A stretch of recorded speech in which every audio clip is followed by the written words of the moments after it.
இந்தி பேசுகின்ற பீகாருக்கு 35,000 கோடி சொலையா எடுத்து கொடுத்தார். ஆனால் இந்தி பேசாத ஆந்திர பிரதேசத்துக்கு 16,000 கோடிக்கு வெறும் உத்தரவாதத்தை மட்டும்தான் இந்த அரசு இருக்கு. தமிழ்நாட்டிலிருந்து எங்க முதலமைச்சர் கேட்டாரு, 37,000 கோடி நம்ம கேட்டோம். எதுக்கு? வெள்ளத்தால் சென்னையில வெள்ளம் வந்தது, தூத்துக்குடியில வெள்ளம் வந்தது, கேட்டோம்ல. எவ்வளவு கொடுத்தாங்க? 257 கோடி. அது நம்மளுடைய காசு தான். அவங்க காசா இது வரைக்கும் ₹1 கூட கொடுக்கல. பெட்ரோலில் கொடுத்துருக்காம ஏன் கொடுக்கல?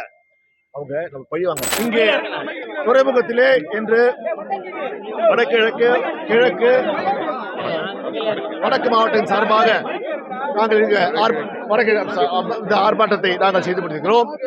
நீங்கள் பார்த்தீர்கள் என்றால் இதோ இந்தியாவிலே 2 மாநிலங்கள் மட்டும்தான் இருக்கிறது. மற்ற மாநிலங்கள் இல்லை போல் இருந்து ஒரு செயலை காட்டுகின்ற வகையிலே நிதியமைச்சர் திருமதி நிர்மலா சீதாராமன் அவர்கள் ஒரு நிதி அறிக்கை பெற்றார். இதை பார்த்தீர்கள் என்றால் ஆந்திராவுக்கு சந்திரபாபு நாயுடுக்கு 16,000 கோடி கொடுப்பது போல் இருக்கு, ஒரு தோற்றத்தை உருவாக்கிறார். உண்மையில் பார்த்தீங்கன்றால் பீகாருக்கு நிதிஷ்குமாருக்கு 35,000 கோடி உண்மையாக தருகிறார்கள், அதுக்கு வெள்ள நிவாரணத்துக்கு. ஆனால் ஆந்திராவிலே சந்திரபாபு நாயுடுக்கு 16,000 கோடி கடனாக கூட தரவில்லை. அது கடனுக்கு கேரண்டியாக சந்திரபாபு நாயுடு கேரண்டி எடுத்துக்கலாம். போய் நான் 16,000 கோடி கடன் வாங்குறேன், இதுக்கு அவர் அமராவதி தலைநகரை கட்டுவதற்கு உத்தரவாதத்தை ஒன்றிய அரசு மட்டும்தான் தரும். அதற்கான வட்டியையும் அசலையும் அவர்தான் யாரு? சந்திரபாபு நாயுடு தான் தர வேண்டும், ஆந்திரா அரசு தான் தர வேண்டும். இதில் என்ன தெரிகிறது என்றால் இந்தி பேசுகின்ற பீகாருக்கு 35,000 கோடி சொலையா எடுத்து கொடுத்தார். ஆனால் இந்தி பேசாத ஆந்திர பிரதேசத்துக்கு 16,000 கோடிக்கு வெறும் உத்தரவாதத்தை மட்டும்தான் இந்த அரசு இருக்கு. இதுல என்ன தெரியுது? சந்திரபாபு நாயுடு விஷயம் தெரிஞ்சவர் தான். கண்டிப்பாக வெகு இந்த மைனாரிட்டி அரசு வீழ்கின்ற நிலை வெகு விரைவிலே வரும் என்று நான் கூறுகிறேன். அதே போல் ஒன்றிய அரசு பார்த்தீங்கன்னா நான் சொன்னோம், எங்கள் முதல்வர் தலைவர் மு.க. ஸ்டாலின் அவர்கள் பதவியேற்ற போது என்ன சொன்னார்?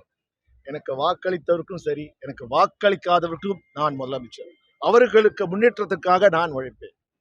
அவர்கள் ஐயோ ஏன் நான் மு.க. ஸ்டாலின் வாக்கு அளிக்கவில்லை என்று வருத்தப்பட்ட அளவுக்கு என் செயல்பாடு இருக்கின்றார். அதேதான் தொடர்ந்து இன்றைக்கு 3 ஆண்டுகளாக தமிழ்நாட்டு மக்களுக்கு வளர்ச்சிக்காக செய்கிறார். ஆனால் மோடி என்ன பண்றார்?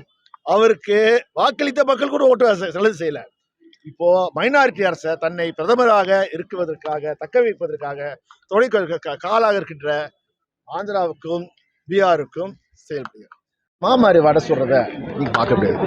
அப்படியே இந்த 2 பேர் மட்டும் சொன்ன வெண்ணைய சொல்லாம இருக்காங்கல்ல, சொல்றதுக்கு காரணம்னா இன்னமோ அவன் தங்களை காப்பாத்திக்கிறாங்களா?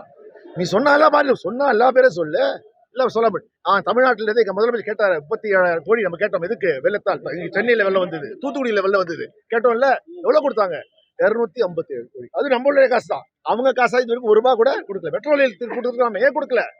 அவங்க நம்ம பழி வாங்குறாங்க. வந்தார பிரதமர் ரோட் ஷோ போட்டார்ல, இன்னைக்கு சென்னையில வெஸ்ட் மாம்பலத்துல அனுப்பிச்சார்ல, என்ன பண்ற? திரும்பி கூட்டிட்டு போய் மூடி வரைச்சாங்க. ஏன்னா அவர் ஏழைகள் இருப்பதை பார்க்க கூடாது. கோயம்புத்தூர்ல போய் ரோட் ஷோ போட்டால, அங்க மெட்ரோ ரயில் ஒப்புதல் கொடுத்தாங்களா? இல்ல. வெறும் ரோட் ஷோ பிரதமர் தான் மோடி.